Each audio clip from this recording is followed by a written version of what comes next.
Ton fils a découvert que ton mari s'est marié sur le net. Oui. Si j'ai pas compris, ça veut dire quoi?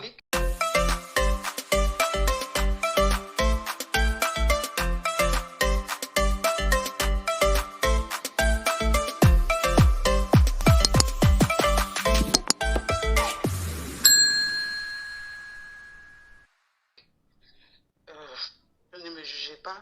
Oui. Mais voilà. Moi, je ne juge pas. Oh. Moi, j'accepte tout le monde, je ne juge pas. Mais il faut ouvrir ton gosier, ma chérie, s'il te plaît. Ok, ok. Donc, je suis avec un monsieur, nous deux, nous sommes ivoiriens. On vit en France ici. Quand je l'ai rencontré, bon, c'est une amie qui nous a présenté. Donc, ça va faire plus de 15 ans qu'on est ensemble. Il a fait la dot au pays, tout. Mais on ne s'est jamais marié de façon légale. On a 2 enfants.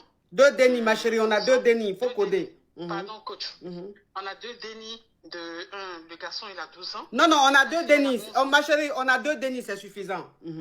Ok, d'accord, coach. Donc, comme je disais, c'est quelqu'un, en fait, en France ici, il fait le tour de taxi. Tu vois un peu. Oui. Voilà. Et moi, je travaille aussi à part. La maison, c'est moi qui fais tout. Et il va beaucoup à Abidjan. Moi, je n'ai pas l'occasion d'aller à Abidjan comme ça. Lui, il va beaucoup à Abidjan. Et il y a quelques jours de cela, mon fils, il était sur le réseau sur lequel vous êtes en ce moment-là. Et il vient vers moi en criant, maman, regarde, papa, il s'est marié. Donc, moi, dans un état, je dis, comment ça, papa, il s'est marié? Et il me montre en fait des photos. Mon mari de plus de 50 ans, il allait se marier avec une jeune fille de 22 ans à Abidjan. Quoi? Ils ont fait un mariage, il a fait la dot, coach. Il a fait le mariage à la mairie. Je savais plus vers qui me tourner en fait. Tout le monde a commencé à m'appeler pour me dire, est-ce que tu as vu ce qui se passe et tout? Donc, vu que moi, c'est une amie qui nous a mis en contact et jusqu'à aujourd'hui, on est en de bons thèmes. Moi, j'ai appelé cette dernière. Elle me dit qu'elle n'est pas au courant de quelque chose. Et comme moi, bon, vous connaissez maladie de sucre là, j'ai ça. Oui. Du coup, voilà, je ne veux pas m'énerver, je ne veux rien faire. Il n'est pas encore rentré, il est encore au pays. Il n'est pas encore rentré, il est encore à Abidjan. Donc, je vous appelais pour savoir la conduite à tenir vis-à-vis de tout ça. Ça fait combien d'années vous êtes ensemble? 15 ans. 15 ans. Ok, je vais récapituler rapidement, ma chérie. Alors, ça fait 15 ans que tu es avec ton homme. Il t'a juste doté. Hein. Il n'a pas fait le mariage civil avec toi, il t'a juste doté. Vous avez eu 2 dénis. Et ton mari t'a dit, il t'a doté. Hein. En Afrique, quand on dote une femme, on l'appelle ma femme. La femme peut dire mon mari. Donc, ton mari t'a dit qu'il va à Abidjan pour les vacances ou pour faire ce qu'il a à faire. Et toi, pour toi, ton mari, il allait à Abidjan, il allait faire ses affaires ou il allait en vacances. Donc, ton fils, hier ou avant-hier, ton fils vient vers toi, tout choqué, et il te dit, maman, papa s'est marié. Tu dis, mais comment ça, papa s'est marié? Parce qu'il était en train de scroller sur TikTok et il a vu des vidéos de son papa dans un mariage avec une autre femme. Ton mari, il a 50 ans et il allait marier à Abidjan une nana de 22 ans. Donc, quand ton fils te dit, tu dis, comment ça, papa s'est marié? Enfin, tu t'es dit, c'est même pas possible. Il te montre maintenant la vidéo en question. Tu vois que c'est réellement ton mari qui est en train de se marier avec une jeune fille de 22 ans. Et les gens ont commencé à t'appeler de partout pour te demander, est-ce que tu as vu ce qui est en train de se passer? Est-ce que tu as vu les vidéos, les photos de ton mari sur Internet avec une autre femme? Il est encore à Abidjan. Et comme tu es diabétique, tu n'as pas envie de t'énerver. Donc, il est encore à Abidjan. Tu ne l'as pas appelé pour lui dire que tu es au courant de ce qu'il a fait. Tu veux attendre qu'il rentre avant de lui parler ou je ne sais pas quoi. C'est ça? Voilà, oui. Mais je voulais noter aussi que c'est moi qui ai permis qu'il ait l'éclat aujourd'hui. Oui. Il est franco. Oui. Et quand mon fils, en fait, quand il a découvert ça, après mon fils s'est caché, il a appelé. Il lui a dit, papa, j'ai vu que tu t'es marié. Et la réponse qu'il a tenu à dire à notre fils, il a dit, et alors? Il a osé dire ça? Oui. Oui. Et aujourd'hui, cette dernière-là qui nous a mis ensemble, elle me dit que mon mari, il a construit une maison à Abidjan, que je ne sais même pas. Écoute, je sais pas. Je sais pas quoi faire, faut que je pense à la maison. Je sais pas. Je sais pas si quand il va venir, je vais le mettre dehors. Quand ton fils t'a dit et que tu as vu et que les gens ont commencé à t'appeler, ton fils s'est caché, il a appelé son papa pour lui dire, mais papa, j'ai vu sur les réseaux sociaux que tu t'es marié et tout. Et lui, il répond à votre fils, et alors? Oui, c'est ça. Il faut souligner que depuis que tu es avec cet homme-là, les charges de la maison, c'est toi qui fais pratiquement. C'est-à-dire tu fais pratiquement 80-90% des dépenses à la maison. C'est-à-dire lui, 99%. C'est-à-dire c'est toi qui fais tout à la maison, c'est toi qui payes tout. Lui, il fait pratiquement rien. Et c'est toi qui lui as donné les clatas. C'est-à-dire que c'est toi qui l'as fait venir, ou bien il est venu ici, t'as rencontré. C'est toi, c'est grâce à toi aujourd'hui qu'il a ses clatas et tout et tout. C'est ça. Et toi maintenant, l'ami qui vous a mis en contact, c'est-à-dire que celle qui vous a mis en contact, tu l'as appelée et tu lui as demandé si elle était au courant que ton mari allait se marier à Abidjan. Elle t'a dit qu'elle n'était pas au courant et elle t'a même informé que ton mari a construit une maison au pays. Et toi-même, même qui es sa femme là, tu n'as jamais su que ton mari a construit une maison à Abidjan. Je sais pas quoi faire, coach. Là, j'ai pris mon billet, je veux aller à Abidjan là pour voir ma daronne, ma maman. Mais je sais pas. Je sais pas ce qu'il faut faire. Je sais pas, coach. Je sais pas. J'ai regardé, je suis allée sur TikTok en question, j'ai regardé. Oh là là. J'ai regardé la photo, j'ai regardé toutes les photos. En fait, j'ai l'impression que c'est une relation et il était là depuis vraiment longtemps. Je sais pas, quand je dis longtemps, moi je sais pas, mais... Tu sens qu'il est avec la go là depuis longtemps? Oui. Quand je dis longtemps, je sais pas. Mais parce que je sais que c'est une jeune fille. Elle est très très jeune. Par rapport à lui qui a déjà 50 ans. Ouais, elle a 22 ans, lui il a 50 ans, oui, oui. Voilà, elle est très jeune. Elle est très très jeune. J'ai vu qu'il y avait toute la famille, mais... Quand je dis tout le monde... Ta belle famille était là-bas? J'ai vu des personnes que je connaissais. Il m'a jamais rien offert. J'ai vu qu'il lui avait offert un iPhone 17 Pro Max. Des bouquets de fleurs en argent, comme les gens ils font à Abidjan là. Enfin, j'ai jamais reçu quelque chose de sa part. L'argent là, en fait, je vois pas. Le jeton là, je ne vois pas. Je vois rien. Quand je lui demande des choses, non, c'est rentré ici, c'est sorti ici. Jusqu'à aujourd'hui. Donc, 15 ans on a duré là-dedans comme ça. 15 ans on a duré dedans comme ça. Coach, une fois, je me suis fait opérer. Et en sortant de l'hosto, donc je l'appelle, je lui dis, tu viens me chercher et tout. Il me dit, ok. On rentre à la maison. Il me dit, est-ce que tu peux préparer photo pour me donner? Hein? Que j'ai fait. Je lui dis, bah, tu vois que je suis dans un état où je ne peux pas faire tout ça en fait. Donc je ne sais pas si c'est depuis ce jour que tout a changé. Ou peut-être que c'est moi qui me prends mal avec lui et il a fait tout ça. Enfin, je ne sais pas si je dois me séparer. Enfin, coach, c'est pour ça que je vous appelle si vous pouvez me conseiller, s'il vous plaît. Vous entendez ce qu'elle vient de dire là? Vous entendez ce qu'elle vient de dire? Elle allait à l'hosto. Opération, elle allait à l'hosto. Il allait la chercher. Elle a appelé son mari. Elle a dit, viens me chercher à l'hosto. Il a fini une opération là. Viens me chercher. Il est venu la chercher. Quelqu'un qui vient d'être opéré. Hein, il est venu la chercher. Ils sont à la maison. Dès qu'ils sont arrivés à la maison, il lui dit, elle n'a qu'à faire foutou. Elle n'a qu'à préparer foutou et sauce. Lui, il va manger, il a faim.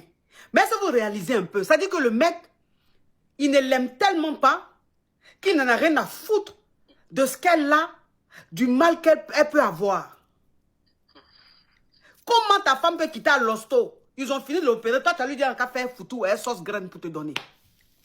Et comme elle lui a dit qu'elle ne pouvait pas, puisque elle est dans un état, le temps dans lequel elle était, elle ne pouvait pas.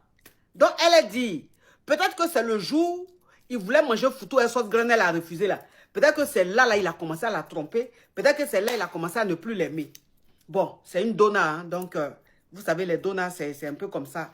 C'est-à-dire, les donnas, même quand on se fout d'elle, elle cherche toujours, peut-être se dit toujours, peut-être que c'est de ma faute. Bon, c'est la donna qui parle, donc comprenez-la. Mais ma chérie, comment toi, tu peux vivre avec un homme dans la maison, il travaille, et puis c'est toi qui fais 99% des dépenses. Comment tu arrives à faire ça? Quand je l'ai rencontré, il ne faisait rien. Oui, mais tu l'as rencontré, il ne faisait rien, ma chérie. Maintenant qu'il a eu ses clats à qui il travaille, pourquoi c'est toi qui vas faire 99% des dépenses dans la maison? Enfin, en ce moment-là, c'est mieux, tu as resté célibataire. En fait, tu as tellement voulu qu'il reste avec toi que tu en as trop fait. Tu en as trop fait. C'est-à-dire le mec, il se prenait pour un roi. Parce que tu ne peux pas vivre avec un homme, on dit mon mari, juste quand vous avez 2 dénis. C'est toi qui vas payer les factures, tu vas payer les assurances, tu vas payer la maison, tu vas mettre carburant, tout. C'est-à-dire que lui, il fait seulement 1% de dépenses dans le foyer. Mais un homme comme ça, il peut t'aimer comment? Un homme comme ça, il peut t'aimer comment? De temps en temps, tu peux dépanner ton mari. De temps en temps, tu peux faire quelque chose. Dans la maison, ton mari prend au moins 70% des dépenses. Toi, tu peux prendre 30%. Ou même tu peux prendre 20%. Le loyer dans lequel vous dormez, là, c'est ton mari qui doit payer. Le loyer dans lequel vous dormez, là, c'est ton mari qui doit payer. Pourquoi toi, une femme, tu vas être mariée à un homme et puis c'est toi qui vas payer le loyer? Pourquoi? Ça ne se fait pas. Ça ne se fait pas. Il y a un minimum, en fait. Il y a un minimum. Respectez un peu ce qui est écrit dans la Bible. Respectez un peu la loi de la nature. Quand tu te maries avec un homme, cet homme-là, il doit s'arranger à payer le loyer. Ça, c'est le minimum. La maison dans laquelle vous dormez avec les enfants, là, c'est l'homme qui doit payer le loyer. Si toi, la femme, tu veux, tu peux prendre des factures, ça, c'est toi qui vois. Mais maison, là, c'est l'homme qui doit payer. Mais quand toi, une femme, tu vis dans une maison avec un homme et que c'est toi qui payes le loyer, enfin, je dis, l'homme, je ne sais pas, tu dénatures même ton mariage. Tu dénatures ton mariage. Ton mariage n'a même plus de crédibilité. Enfin, je dis, ton mariage n'a même plus de sens. Non. Tu as trop gâté ton mari. Tu l'as trop gâté. C'est toi qui a poussé cet homme-là à être aussi médiocre. Moi, je ne vais pas t'accuser. Mais je dis simplement que ma chérie, tu n'as rien fait pour qu'il ait peur de faire certaines choses. Et même, de toute façon, il allait se marier. Parce que, je vais vous dire une chose. Hein. Lui, il allait se marier. Le mariage se retrouve sur les réseaux sociaux. S'il avait peur de te perdre là, jamais le mariage allait se retrouver sur les réseaux sociaux. C'est-à-dire qu'il allait garant la go. Il allait garant la go pour dire, je ne veux rien voir sur les réseaux sociaux. Ça doit rester discret. Mais le mariage se retrouve sur les réseaux sociaux. Lui-même là, ça lui dit rien, il s'en fout. Parce qu'en fait, il se dit quoi? Il se dit que même si celle-là, elle sait qu'il s'est marié, quand il va revenir à Paris là, il va rentrer dans la maison, il va la griller, elle va lui faire les sauces agressives, il va manger. Il a trop confiance en lui. Il a trop confiance en lui. Tu as resté 15 ans avec un homme, il ne va pas te marier, pourquoi? 15 ans avec un homme, 2 dénis, il ne t'envoie pas à la mairie, pourquoi? À quoi et quoi? À quoi et quoi? C'est quoi cette légèreté? C'est quoi ce comportement? Toi aussi, ma chérie, tu ne peux pas faire 15 ans avec un homme, tu as lui fait 2 gosses, et puis il ne te marie pas. Tu te contentes de la dot. Mais à quel moment, vous deux sur papier, vous êtes ensemble? À quel moment, vous deux sur papier, je ne sais pas. Donc, ça veut dire que chez les Waïti, ici, là, tu es considéré comme célibataire. Parce que la dot n'est pas reconnue ici en France. Donc, vous êtes juste concubin ici en France. Ça veut dire que le monsieur, demain, il peut venir d'Abidjan, prendre un appartement, vivre dans l'appartement. Tu ne peux rien lui faire. Tu ne peux pas faire quelque chose. La seule chose que tu puisses faire, c'est de demander la pension alimentaire. C'est tout. C'est tout. Hein? Non, ma chérie. Non. Tu as déconné. Tu as déconné. L'amour t'a aveuglé. Voilà une gougandine maintenant qui a pris ça. Elle a fait mariage civil. Elle a fait en même temps d'autres. Oh! Ça me fait de la peine pour toi. Ça me fait trop de la peine pour toi. Ça me fait trop. J'essaie de me maîtriser par rapport à ce que j'ai. Oui. J'essaie vraiment de me maîtriser pour... Vous savez, ça, là, ça part vite. Oui. Ça part sur le bras. Voilà, ça part vite. Donc, j'essaie vraiment de garder mon sang-froid. Ses amis m'appellent et tout, mais tout ce qu'il y a un de ses amis proches, vraiment son meilleur ami, tout ce qu'il a pu me dire, il m'a dit que non, c'était un mariage arrangé. Par rapport à quoi? Bon, mais par rapport à quoi? Je ne sais pas pourquoi il a dit ça. Je ne suis pas un enfant. Je sais très bien que ça ne ressemble pas à un mariage arrangé, mais pour ne pas tomber, il faut que mes enfants soient... Il faut que je m'occupe de mes enfants. De mes dénis? Bon, je ne sais pas. Mes dénis, je ne sais pas. Il ne m'a pas encore appelé, je ne l'ai pas appelé, donc... Mais j'ai dit, même si tu t'en vas au pays et que tu dois faire un frouli arrangé, ça veut dire que comme il est franco, peut-être que c'est un frouli arrangé pour que la go, elle vienne sur le beng là. Mais quand tu es dans un mouvement comme ça là, tu dois dire à ta femme. Tu dois dire à ta femme. Car bébé, tu sais, j'ai un mouvement, un frôlé arrangement pour que la go elle vienne sur le bain. Tu dis ça. Mais toi, tu dis pas, tu te caches pour aller te marier. Maison même qu'il a construit à Abidjan, il t'a pas dit là. Ça prouve même que déjà, même que ce mariage-là, c'est pas un frôlé arrangé. Il ment. Il ment. Parce que même tu es avec ta femme depuis 15 ans, vous avez 2 dénis ensemble, tu construis au pays, elle n'est même pas au courant de ça. Donc si tu t'es marié, tu ne vas pas venir t'asseoir pour dire que tes amis ne vont pas venir s'asseoir pour dire que oui, c'est un frôlé arrangé. Ce n'est pas arrangé, il ment.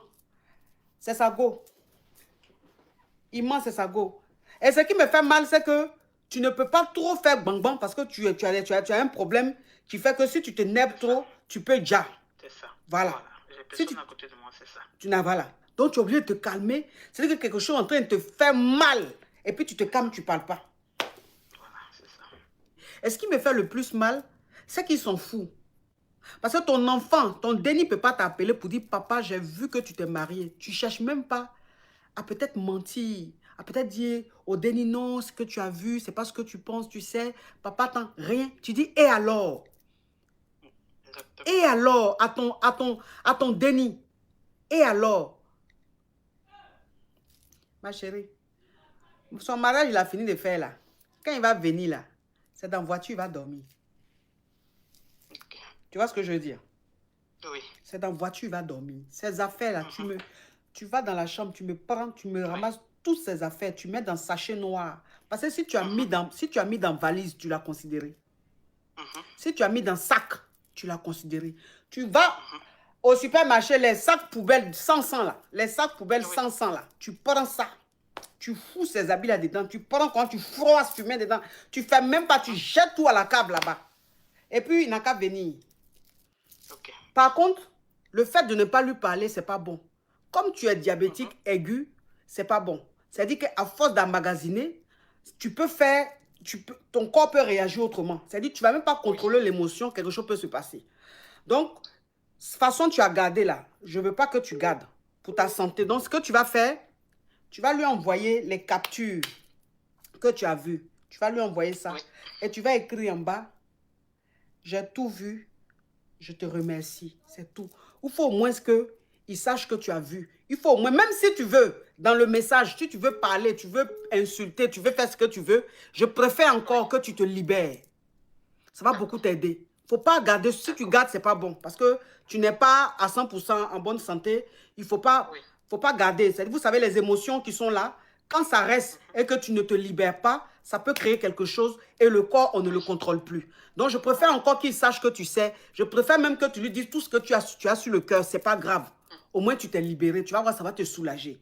Maintenant, quand il va venir là, comme où il est là, il se prend pour quelqu'un que tu aimes juste quand tu peux jamais, il peut faire tout ce qu'il veut, tu peux jamais le laisser là. Ça va le surprendre. Donc, quand il va rentrer le matin, parce que les vols de la Côte d'Ivoire, les vols d'Abidjan, là, c'est le matin, ça arrive non tôt le matin, genre vers 6h ou 7h du matin. Quand il va rentrer, et puis il va monter dans le taxi pour dire qu'il s'en va à la maison là. Tu me changes les serrures à partir de demain. D'accord, coach. Oui, parce qu'il a les clés. Donc, il ne faut même pas qu'il vienne, il va ouvrir, et puis il va voir ta tête, et puis tu vas lui dire, sors. Non. Les serrures, tu me les changes à partir de demain.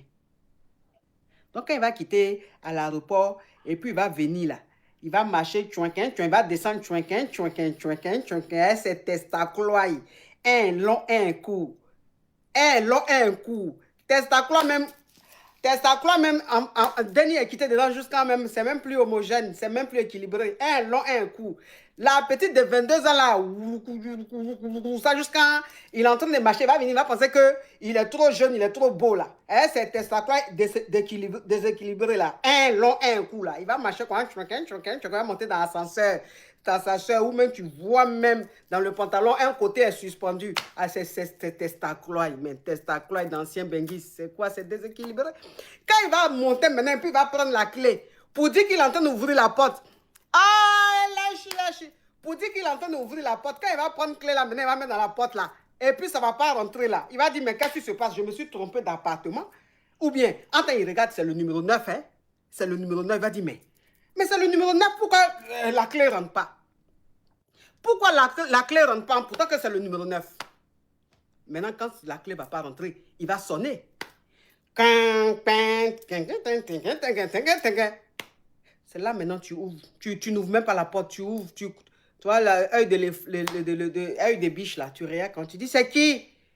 Il va dire comment ça c'est qui? Ouvre-moi cette porte. Pourquoi ma clé ne rentre pas? Tu lui dis s'il te plaît, tu dégages de chez moi. Et tu viens avec une voiture parce que tes affaires se trouvent à la cave.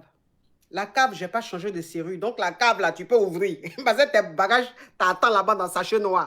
Il va dormir dans la voiture. Il a eu la chance même que l'hiver est en train de finir, hein, que c'est le printemps qui va commencer. Si c'était en hiver, même là, même, il allait dormir dans la voiture, il allait apprécier. Et à moi, ce gougandin.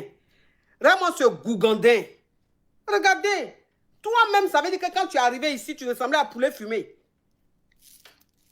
Quand tu es arrivé ici, tu ressemblais à poulet fumé. C'est-à-dire qu'on entend intérieur dans la rue, on ne sait pas si tu es fumé ou bien on t'a fait bouillir ou bien tu es frais.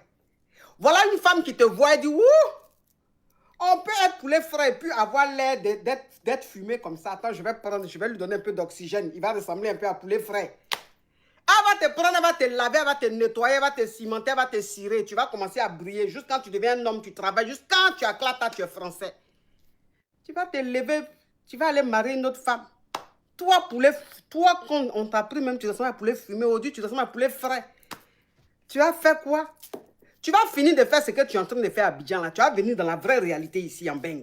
C'est ici la vraie réalité. Tu vas apprécier. Et moi, ce carabe, et moi, ce malo gougandin de première classe, quelque part dans les rues de Yopougon, ou bien d'Abobo, ou de Koumassi. Fini, tu vas venir ici. Tu vas apprécier. Résidence, tu es couché dedans là-bas, et puis tes testaclois, la petite Flantin, je l'appelle la pesante, ton bangala, même, elle prend ça comme ça, elle met dans sa gorge jusqu'à un vomi. Ça touche ses intestins, elle fait ressortir, tu penses que tu es au paradis. Tu vas finir tout ça là, tu vas venir ici en baigne. C'est la vraie réalité t'attend ici. Tu vas voir. Merci d'avoir regardé cette vidéo. Si vous êtes nouveau par ici, n'oubliez pas de vous abonner et d'activer la cloche de notification.